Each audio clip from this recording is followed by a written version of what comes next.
9 megapascal. What should be the minimum diameter of a brass rod to support 400 Newton load?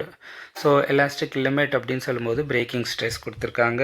Breaking stress is actually 379 megapascal. Mega அப்படின்னு சொல்றது 10 power 6 which is equal to the load force by area, force by pi r square. இங்கே வந்து d square by 4 ஏன்னா max to support diameter கேட்டிருக்காங்க pi d square by 4. breaking stress வந்து force by area. அப்போ force that can be supported is equal to pi d square by 4 into என்ன அப்படின்னா 379 into 10 power 6. எவ்வளோ ஃபோர்ஸை support பண்ணணும் அப்படின்னா 400 நியூட்டன்.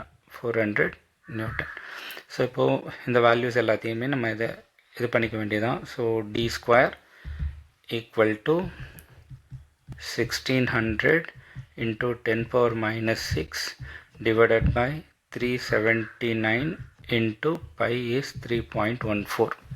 ஓகே, இந்த வேல்யூஸை சப்ஸ்டியூட் பண்ணிவிட்டு நம்ம ஸ்கொயர் ரூட் எடுத்தோம் அப்படின்னா d will be equal to 1.15 millimeter அப்படின்னு கிடைக்கும்.